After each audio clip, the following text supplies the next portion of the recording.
হয়, আচলতে যোৱাকালি ইলেক্ট্ৰনিক মিডিয়া যোগে মই এই বিষয়ত আচলতে জানিব পাৰিছিলোঁ। আচলতে তাৰ পূৰ্বেই মই গুৱাহাটীত যোৱাকালি আমাৰ দলৰ এখন সভা আছিল।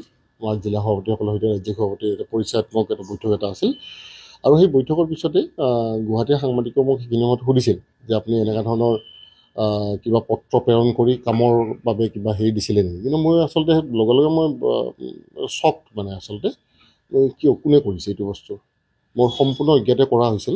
তাৰপিছত তেখেতসকলে যেতিয়া দেখুৱালে মই আচৰিত হৈছোঁ যে মোৰ স্বাক্ষৰ সম্বলিত পত্ৰ এখন অফিচলৈকে বিডিঅ'ৰ তেখেতক এড্ৰেছ কৰি পঠোৱা হৈছিলে।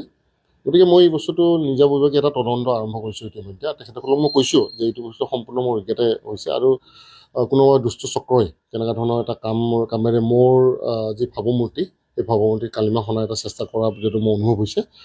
আৰু এই ক্ষেত্ৰত মই ইতিমধ্যে যিহেতু আমাৰ কিছুমান ক্ষেত্ৰত আচলতে মই সেই কথাটো পিছত এটা কথা ক'বলগীয়া এইকাৰণে যে আমি কিছুমান পেডত আমি স্বাক্ষৰ কৰি ৰাখোঁ যে জৰুৰী অৱস্থাত মোৰ অনুপস্থিতিত আৰু মোৰ অনুমতি সাপেক্ষে কেতিয়াবা আমাৰ বিষয়ববীয়া বা তেতিয়া ৰাজ্যিক সমিতিলৈ প্ৰেৰণ কৰিবলগীয়া গুৰুত্বপূৰ্ণ কিছুমান তথ্য পঠোৱা হয় আৰু মোৰ অনুপস্থিতিত সেই পত্ৰ তেতিয়া ব্যৱহাৰ কৰা হয়। কিন্তু যোনে কৰিছে এইটো কাম তেখেতে নিশ্চয় দলৰ অন্ততঃ আদৰ্শ থকা ব্যক্তি হ'বই নোৱাৰে। কাৰণ ভাৰতীয় জনতা পাৰ্টীৰ কাৰ্যকৰ্তাই কেতিয়াও তেনেধৰণৰ কাম নকৰে।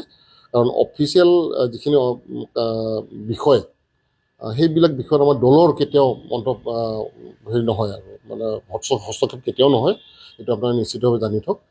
আৰু ইতিমধ্যে মই এই বিষয়ত আপোনালোকৰ জৰিয়তে মই জনাওঁ যে এই বিষয়ত মই চিৰণগ্ৰাম যি বিডিঅ' তেখেতক মই টেলিফোনযোগে যোৱাকালিয়ে মই যোগাযোগ কৰিছিলোঁ যে আপোনালোকে তেনেকুৱা ধৰণৰ কিবা পত্ৰ গৈছে নেকি। তেওঁ একেৰাহে নিয়োগ কৰিছে যে এই বিষয়ত আপোনাৰ পৰা কোনো পত্ৰ আমি পোৱা নাই। তেনে মই নিশ্চিত হৈছোঁ যে এইটো কোনোবা দুষ্ট চক্ৰই তেনেকুৱা ধৰণৰ মোক যি মোৰ ব্যক্তিগত জীৱনত এটা কালিমা সনাৰ কাৰণে এটা চেষ্টা চলাইছে কোনোবা নিশ্চিতভাৱে মই সেইটো জানিব পাৰিছোঁ। গতিকে এই ক্ষেত্ৰত মই দলীয়ভাৱে নিজেভাৱে এটা তদন্ত ল'ম আৰু যদি তাত কোনোবা তেনেকুৱা ধৰণৰ ব্যক্তিৰ কথা মই জানিব পাৰোঁ মই আইনত ব্যৱস্থা